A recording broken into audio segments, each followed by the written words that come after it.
మీకు ఒకసారి గుర్తుందో లేదో పాతది నేను యాద్ చేస్తా.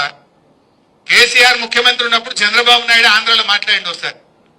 అరే ఒకప్పుడు ఆంధ్రలో ఎకరం అమ్మితే తెలంగాణలో 10 ఎకరాలు వచ్చు, కానీ 10 ఏళ్లలో కేసీఆర్ ముఖ్యమంత్రి అయినాక ఇప్పుడు తెలంగాణలో ఎకరం అమ్మితే ఆంధ్రలో 10 ఎకరాలు వస్తుంది అని ఎవరన్నారు? చూసిందా మీరందరూ? ఇప్పుడు రేవంత్ రెడ్డి వచ్చి 2 ఏళ్లు కాలే, సీన్ రివర్స్ అయింది. అయిందాకా లేదా? మొన్న నేను సిద్దిపేట పోయినా, ఊరు గంగాపూర్ అని చిన్నకోడూరు మండలం గంగాపూర్ ఊరికి పోయినా. ఒక మన కార్యకర్త చనిపోతే మాట్లాడించడానికి పోయినా. కొద్దిసేపు మాట్లాడినాక కూర్చున్నా.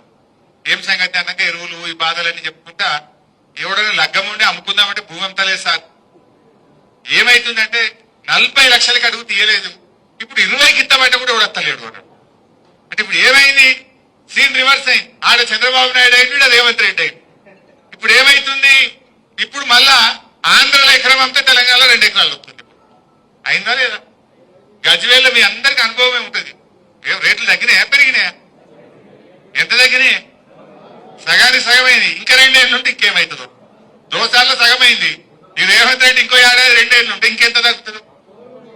బేరాలు బంధు, కార్లు గుంజుకపోతుర్రు, మోటార్ సైకిళ్లకు ఇన్స్టాల్మెంట్లు లేవు, దుకాన్లు బంద్ అయిపోయినాయి, డీజిల్ కు పైసలు లేవు, బేరాలు లేవు, కొత్తగా ఇల్లు కట్టేవాడు లేడు, ప్లాట్ కొనేటోడు లేడు.